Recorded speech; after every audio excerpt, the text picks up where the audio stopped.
And let's begin by telling you that the Chief Magistrate in Ibadan, Olabisi Ogunkomi, has ordered the remand of Prophetess Naomi Shilekunle and who's a former wife of the Oni of Ife, Oriyomi Hamzat, the owner of Agidigbo FM, and Fasasi Ade Abdullahi, the principal of Basharun Islamic High School at the Agodi Correctional Facility. The remand is pending advice from the Director of Public Prosecutions of the Oyo State Ministry of Justice. The three individuals were arraigned on Tuesday before the Chief Magistrate Court 1, Ayanganko Ibadan, on a 4-count charge of conspiracy, culpable homicide, negligence, causing harm, and failure to provide adequate security and medical facilities. The court premises were tense as Hamzat supporters gathered in large numbers. However, a heavy security presence ensured order was maintained. Away from that, human rights lawyer Delifaro Tumi has been released from the Ekiti Custodial Center after several weeks in detention over alleged defamation. His release, or rather his arrest, followed a petition by Afe Babalola San, although he was granted bail earlier this month by both the Federal High Court and a magistrate's court in Ado-Ekiti. Bureaucratic delays delayed his release. The Federal High Court had set a bail of 50 million naira with strict conditions, with the magistrate's court subsequently granted him bail of 30 million naira, subject to additional restrictions, including the surrendering of his passport and a ban on media interviews. Farotumi's release was finalized following the verification of his surety's documents. His trial on charges of cybercrime and defamation is scheduled to continue in January of 2025. In the meantime, the Legal Practitioners Disciplinary Committee has dismissed a request by Afe Babalola San's law firm, Emmanuel Chambers, to revoke the practicing license of lawyer and author Dele Farotimi over allegations of criminal defamation and professional misconduct. Farotimi was summoned before the LPDC following a petition filed by Ola Faro, a lawyer with Emmanuel Chambers. The petition alleged that Farotimi, in his book Nigeria and its Criminal Justice System, made defamatory statements against the Supreme Court and the legal profession. However, in its report, the LPDC concluded that the alleged offenses were committed by Farotimi in his capacity as an author, not as a practicing lawyer. The LPDC ruled that it lacked jurisdiction to handle complaints relating to publications and advised aggrieved parties to seek redress in the regular courts. President Bola Tinubu has held his first presidential media chat where he reiterated his commitment to the tax reform bills, saying there would be no reversal. The reforms have sparked controversy, particularly from northern leaders who argued that the measures are designed to impoverish the region. Addressing these concerns during a presidential media chat in Lagos State, the president emphasized that the reforms are here to stay. He said the reforms are pro-poor and aim to expand the tax net, ensuring broader participation in revenue generation. He, the president, also dismissed any possibility of reversing the removal of fuel subsidies or reducing the size of his cabinet. He also attributed the recent stampedes that have claimed nearly 70 lives during the festive season to poor crowd management by event organizers. From organizers' point of view, or are you looking at it from the goodwill gesture of the people trying to give out whatever they have access to? And it is very sad that people are not well organized. We just have to be more disciplined in our society. Condolences to those who lost a family member. But it is good to give. I have been given out foodstuffs, commodities, and clothing envelopes and body loan for the last 25 years. never experienced.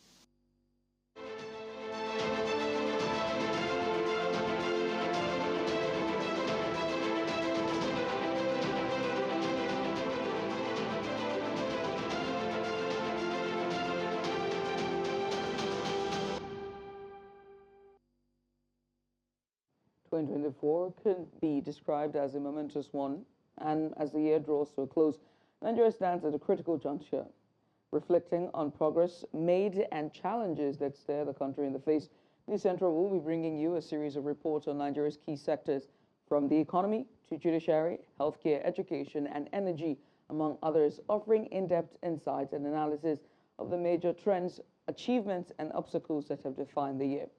And today we begin with the economy, which amid global headwinds continues to demonstrate resilience and at the same time complexities that Nigerians hope will be resolved in 2025 and beyond. And so News Central's business team lead, Nasir Agbalaya, compiled this report, taking a look at the realities in terms of economic, fiscal policies, as well as access to capital in 2024. Take a look. Nigeria, Africa's most populous nation, has been grappling with economic challenges of late.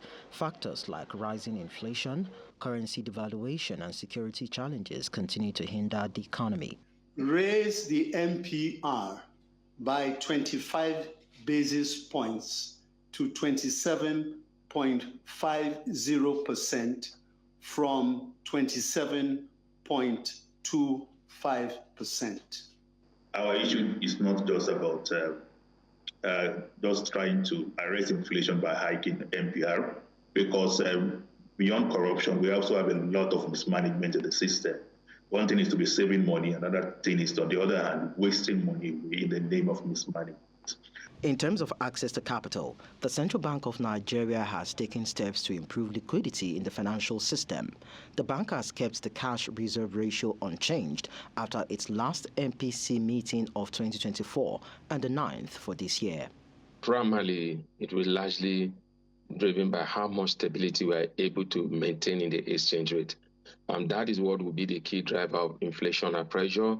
That's what will attract foreign direct investment. That's what will attract foreign portfolio investment. That's what will create stability in the economy. President Tinubu had promised 200 billion naira to support SMEs, which we have not been able to independently verify if disbursement has started. However, despite these efforts, access to capital remains a challenge for many businesses, particularly the small and medium-sized enterprises.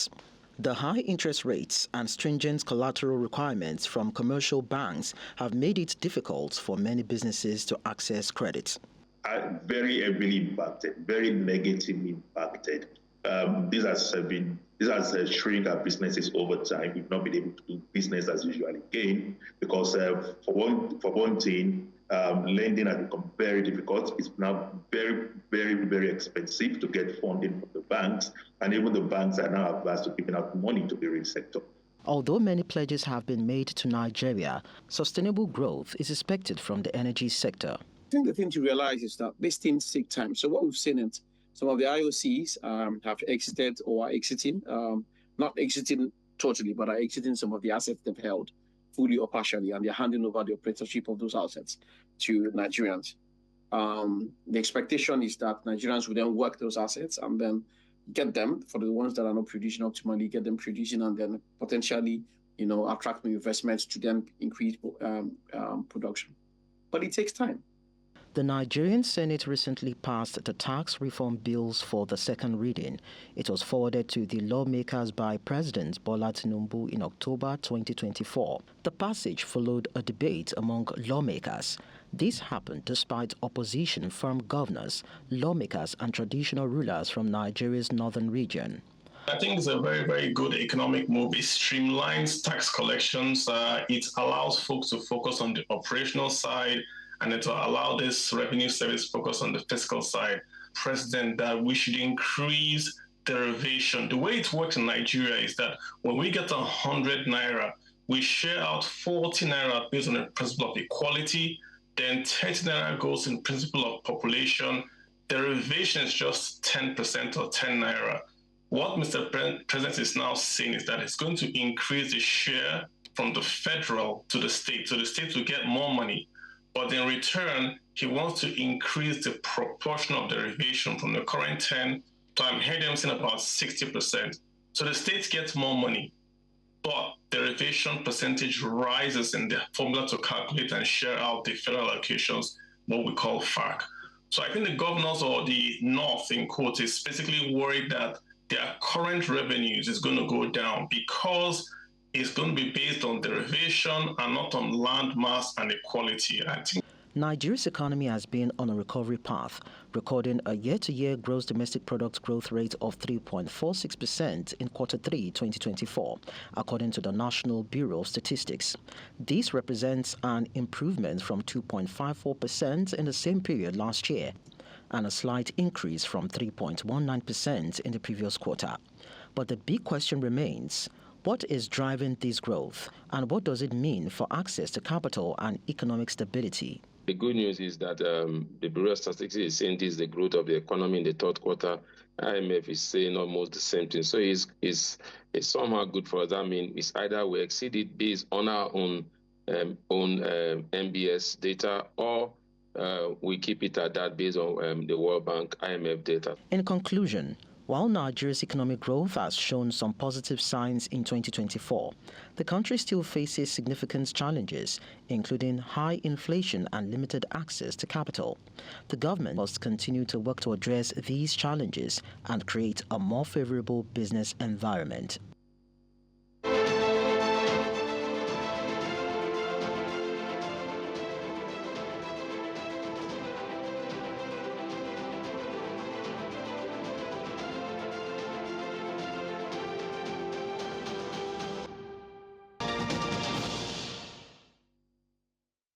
Let's now head to the oil sector, where we understand that the Nigerian National Petroleum Company Limited has reduced the pump price of petrol at its retail outlets in Abuja to 965 naira per litre, down from the previous price of 1,000 naira, 1,030 naira per litre.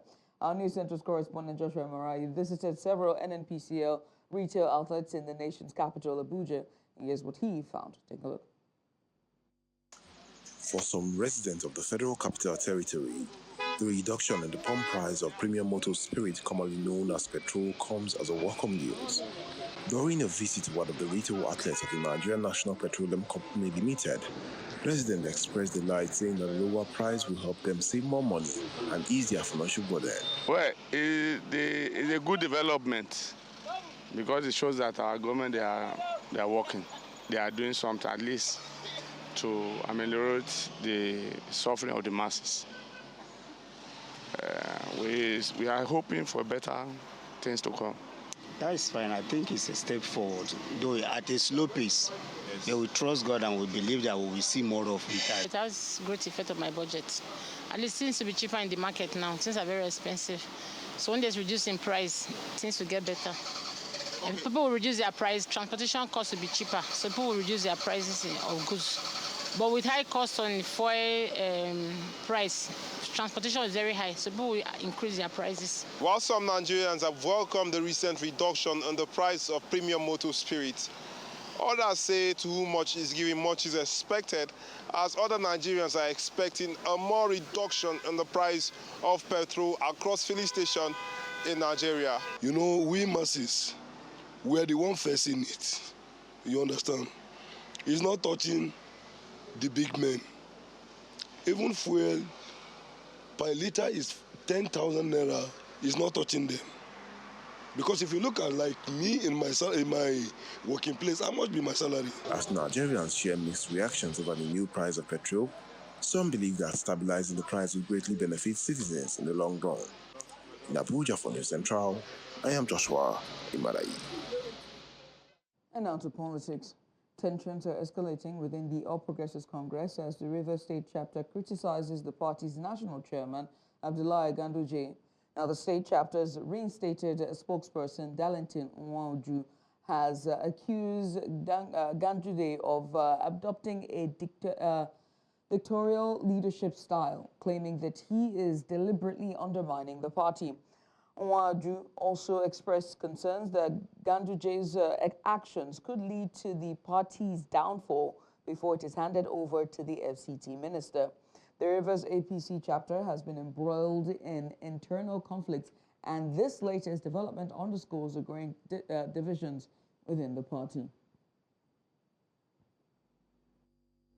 From the points we have thoughtfully formulated above, it will not be out of place for any journalist in this room today to confidently construct beautiful headlines that we pull by the nose, given the notorious fact that Alhaji Abdullahi Ganduje, who happens to be the current national chairman of our political party, who promised internal democracy for the party on the 3rd day of August 2023, after his ratification by the National Executive Committee of our party, has managed the Rivers State chapter exactly like a workman quarreling with his tools.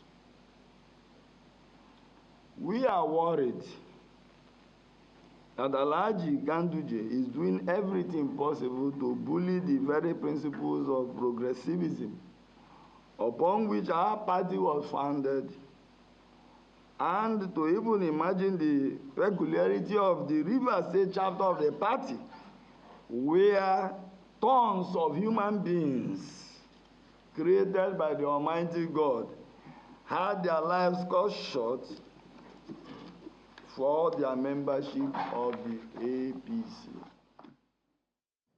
And we now head to Anambra State, where Governor Chukwuma Soludo has signed the state's 2025 budget into law. The 606.9 billion naira budget, titled Changing Gears 2.0, is designed to accelerate growth and development across key sectors. The governor's press secretary, Christian Abureme, confirmed this in a statement on Tuesday, revealing that the signing ceremony took place at the governor's lodge in Abuabia.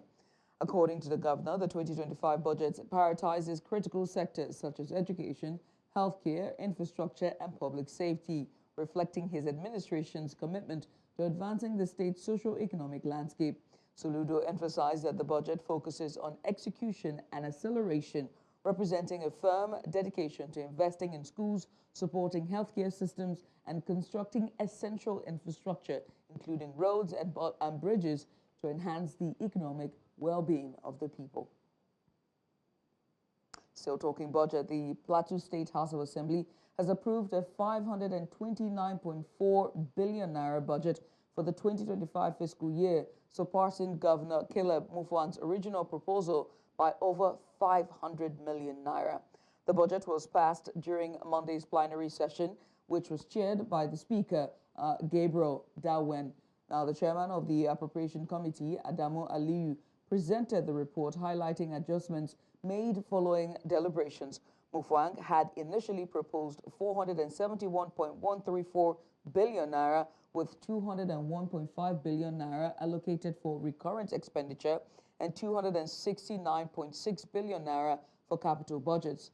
After further scrutiny, the Assembly increased the total to 529.4 billion naira. This approval represents a crucial step towards advancing Plateau State's development objectives for the coming year. And now to security matters. Armed bandits on Sunday night ambushed an 18-passenger vehicle traveling to Ekiti, kidnapping all passengers on board. The incident occurred on the outskirts of Emeru Owo as the vehicle was returning from Onitsha. According to a source, the criminals abducted Sunday Emmanuel, the driver, along with several passengers from the Ado-Ekiti branch of the Road Transport Employees Association of Nigeria. The kidnappers are reportedly demanding a ransom of 30 million naira per person. Now, the source also requested anonymity, revealed that the kidnappers left some children behind on the bus. Their cries attracted the attention of passerbys in the early hours of Monday, leading to the incident being reported to the nearest police station. The source also disclosed that 2 passengers managed to escape during the night. Police later arrived at the scene and recovered the abandoned bus. The Nigerian Inspector General of Police, Olukayode Egbetokun, has unveiled the Police Insurance Company Limited, which aims at securing the future of police officers, especially those who lose their lives in the line of duty. The IGP, while unveiling the company in Abuja, says that the company, which will handle a robust insurance scheme for police personnel, was conceived 6 years ago by the leadership of the force and will create job opportunities in addition to stimulating economic growth. When we came on board, we revisited this initiative with determination to overcome all the inherent challenges. Our goal was to create a platform that would safeguard the welfare of our officers while also extending its benefits to the wider Nigerian public. Guided by the wisdom of the saying, a journey of 1,000 miles begins with a single step. We took bold and decisive steps to turn this vision into reality. This company aligns with the federal government's effort to create employment and stimulate economic development in our country. Our aspiration is for NPF Insurance Company Limited to emerge as a global leader in the insurance sector. I have a question for you. Who do you really call your friend? That's a question that stands out prominently in the next report you're about to see by News Central's correspondent Austin Azu. It is a report about how a young man in Delta State masterminded the kidnap of his own friend, collected a ransom of 30 million naira from the victim's family, beheaded the victim, and took his head to a shrine for rituals. I must warn you, viewer discretion is advised, as the report contains very gory images. Take a look.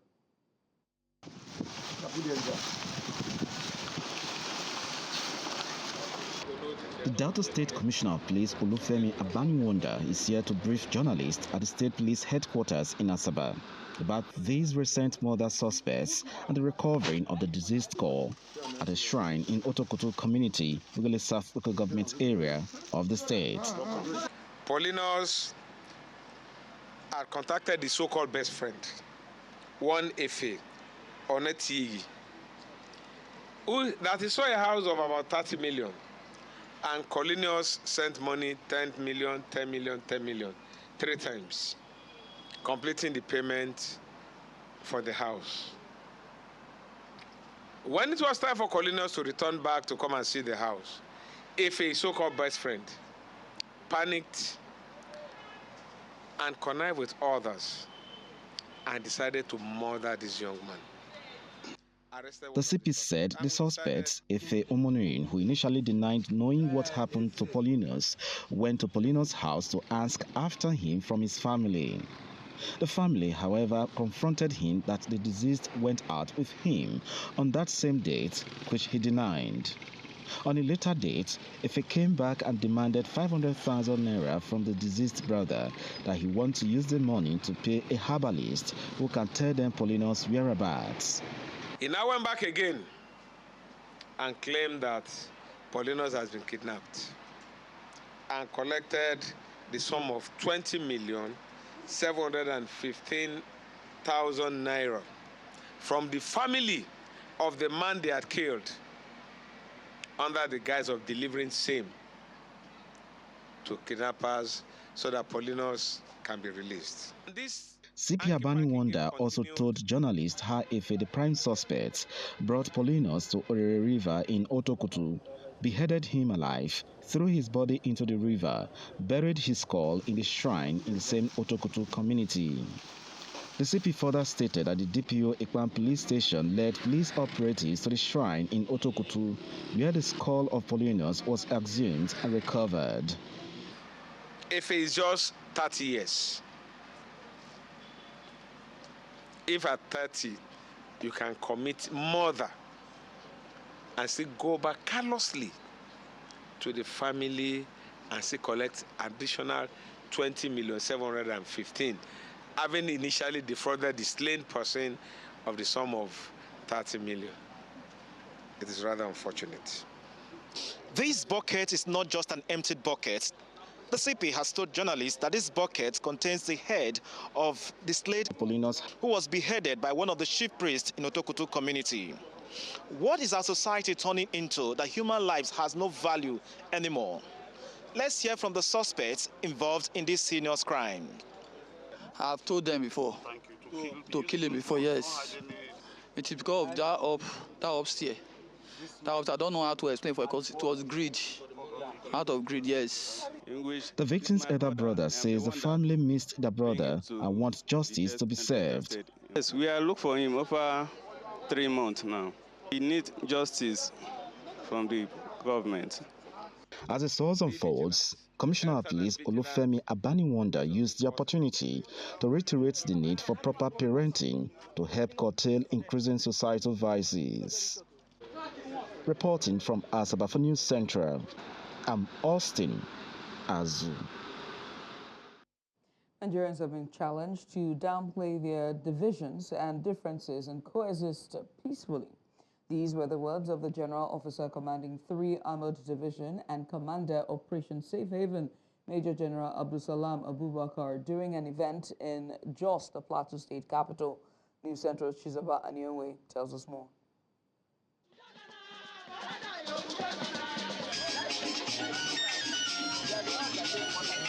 Displayed here is the power of unity in diversity. The beauty of cultural heritage must be upheld irrespective of religious or sociocultural divides. The celebration here is that of the West African social activities, which dates back to 1946, when the British colonial masters celebrated personnel who distinguished themselves after the Second World War. It is also an event for personnel, their families and friends to bond together and showcase their cultural heritage in food, drinks, and dances. This event fosters a spirit of unity and cooperation while showcasing the vibrant cultural tapestry of our barrack community. As we celebrate today, let us cherish the bonds we have formed and the accomplishments we have achieved together. Let us continue to strengthen these ties and work towards greater peace and unity in our beloved country. Personnel are not donning their uniforms today. Rather, they are in their native attires to identify with their cultures. This event is given significance by the peace that has been achieved so far on the plateau and the need for continuous peaceful coexistence. Commending the Nigerian Army for the relative peace so far achieved in the state, the government of Plateau State is optimistic that the essence of this event will be achieved as well as sustained. Plateau State, alongside Nigeria, is uniquely blessed with rich cultural heritage, and the Nigerian Army stands as a testament to our cultural integration. It is imperative that as a nation, we continue to harness our rich cultural diversity to fortify our unity and promote patriotism, most especially in these times.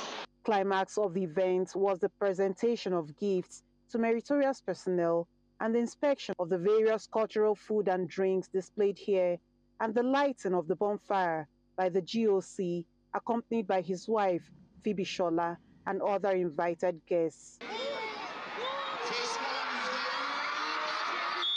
This annual exercise marks the end of major events for the Army formations and units in 3 divisions for the year 2024, paving the way for activities for the new year. From the 3 division Maxwell Kobe Cantonment in Jos for News Central, Chizoba Anionwe.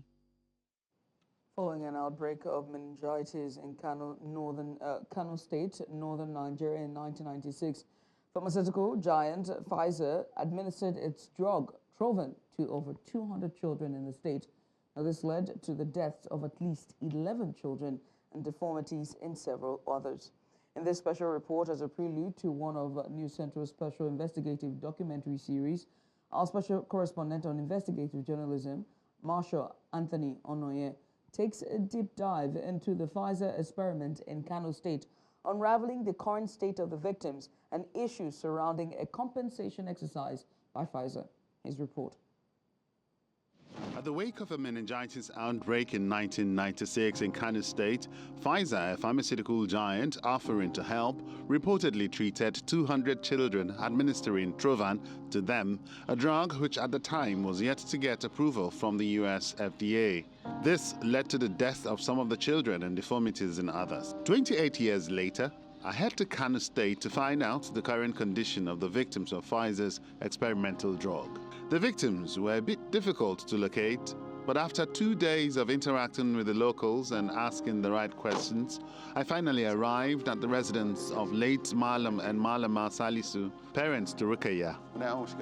When I was like 15 years old, I asked my mom what happened to me. That all my brothers and sisters look very normal, but me, I'm looking like that. I am normal before the vaccination. When she take me to the hospital, they say it's damaged my organs, my hormones.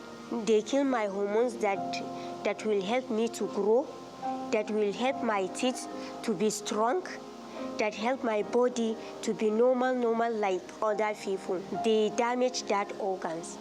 I will not grow again. My bone will be not strong again as normal people. Every year I will break.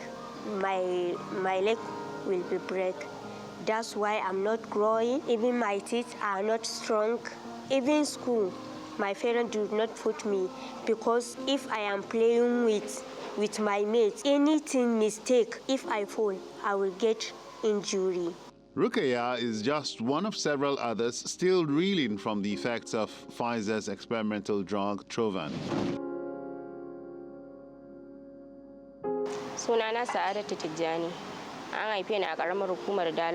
My name is Saadatu Tijani. I was born in Bakinrua. I was administered with a medication for meningitis at the time. I have a hospital card and a little toy that was given to me at the time at the hospital. My parents told me that before the Pfizer medication at the hospital, my legs were all right and I could move around without any problem. I could get on top of the bed and come down all by myself. I could hold things firmly while standing and move around with my legs. But since after the Pfizer medications, my legs started getting bad, and I could no longer hold on to things firmly, nor do things that require energy. It was as if my legs were cut off.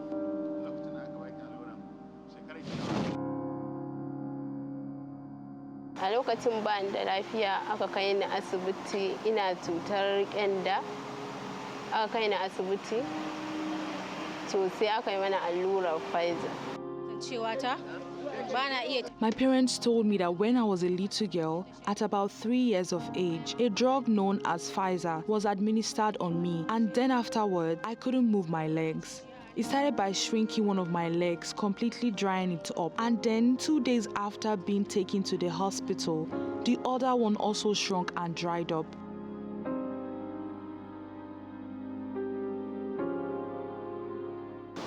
After a lengthy legal battle that ensued following the Kano meningitis outbreak in 1996, which had the state government, federal government, and parents of victims of the faulty Trovan medical experiment quoted as parties to the sue against Pfizer. In August of 2011, Pfizer had claimed that it had paid the sum of $175,000 each to 4 of the parents who lost their children to the medical experiment, and added that in the days that were to follow, more parents were to get compensation. It further added that the Kano state government was paid. Now, the big question for me was, did these parents actually get the sum of $175,000 each, which at the time Pfizer made the announcement amounted to 64 million naira each? And Kano State, why did it have to get an equivalent of 27 billion naira? These questions seem to be seeking answers, which of course I hope to find.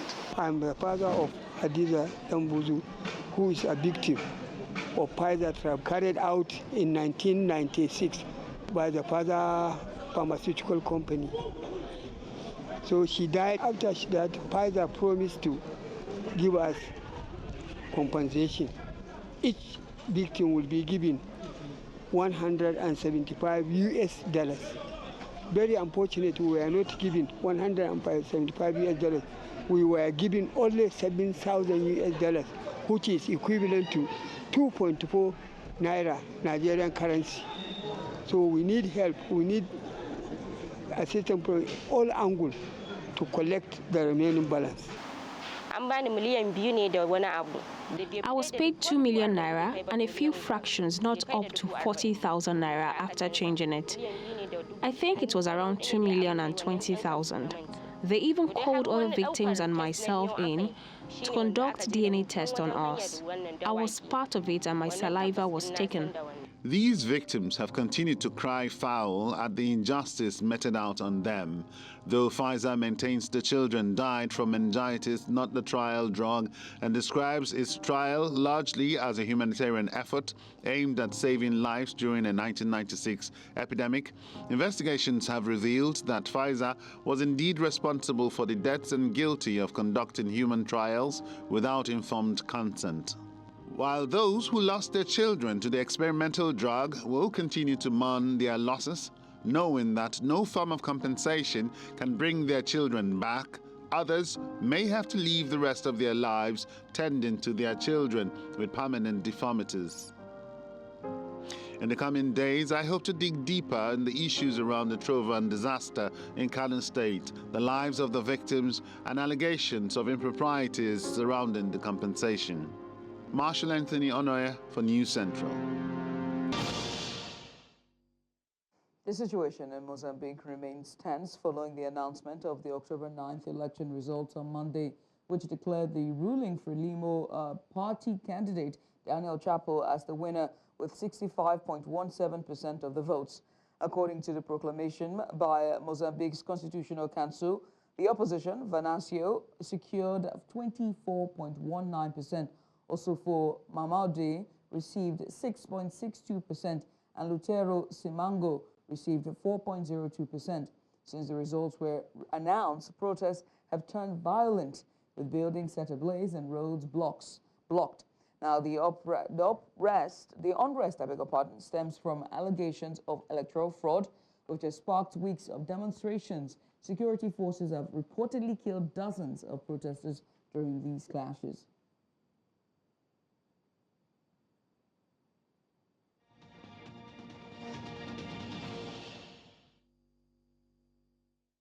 China's Foreign Ministry spokesperson Mao Ning has criticized the defense bill signed by U.S. President Joe Biden, saying it, quote, contains negative content related to China, end quote. Mao expressed Beijing's strong opposition to the legislation, adding that the Chinese government had lodged solemn representations within the United States to address the matter through diplomatic channels. China also reaffirmed its support for the Hong Kong government's actions against pro-democracy activists. Hong Kong authorities recently issued arrest warrants for 6 activists living overseas, intensifying their ongoing crackdown on dissent. This move underscores China's determination to maintain tight control over Hong Kong and its stauncher opposition to what it perceives as foreign interference in its domestic affairs. 将夹带涉华消极内容的2025财年国防授权法案签署成法，年复一年渲染中国威胁，鼓噪对台军事支持，滥用国家力量打压中国科技和经济发展，限制中美经贸往来和人文交流，损害中方主权、安全、发展利益，干扰双方稳定中美关系的努力。中方对此强烈不满，坚决反对，已向美方提出严正交涉。我们支持香港特区政府依法履职。香港是法治社会，任何人都没有法外特权，任何违法犯罪行为必然受到法律的惩处。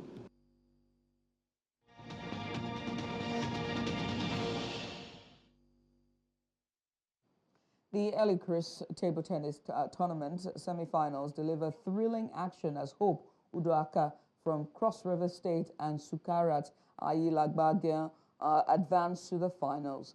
In the first semi-final, Hope Udoaka showcased her dominance, defeating Joy Emmanuel from River State 3-1.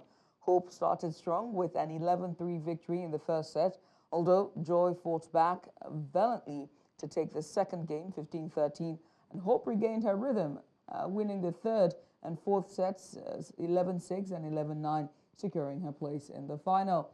The second semi-final featured an intense contest between Bisola Asaju from River State and Sekirat Ayalagbadgon. Now, Bisola claimed the first game 11-7, but Sekirat stormed back to win 3 consecutive games 11-8, 11-6, and 11-7. Sekirat will now face Hope Udoaka in the tournament's final. I'm going to be repping Cross River State. I don't know about you. Let's move on to basketball, as the Nigeria Basketball Federation, NBBF, aims to establish a more robust Premier League for both men and women in 2025. Now, during a press briefing in Lagos, NBBF President Musa Kida outlined the Federation's plans following their final meeting for 2024. He emphasized their commitment to improving league structure and performance inspired by the Tigers' historic run at the Paris Olympics this year, where Nigeria's women's basketball team became the first African team to win a game and reach the quarterfinals. Kida revealed that the 2025 leagues will feature a longer season with more home and away fixtures, offering greater visibility and consistency. He acknowledged past challenges as well, including limited sponsorship and truncated formats, but expressed optimism about creating a stronger, more organized league moving forward.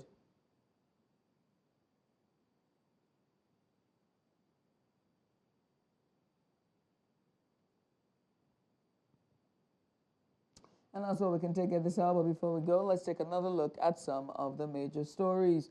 Court has remanded Oni's ex-queen, Oriyomi, and school principal over deadly Ibadan stampede. Human rights lawyer Dele Farotimi has been released from Ekiti Custodial Center after weeks in detention.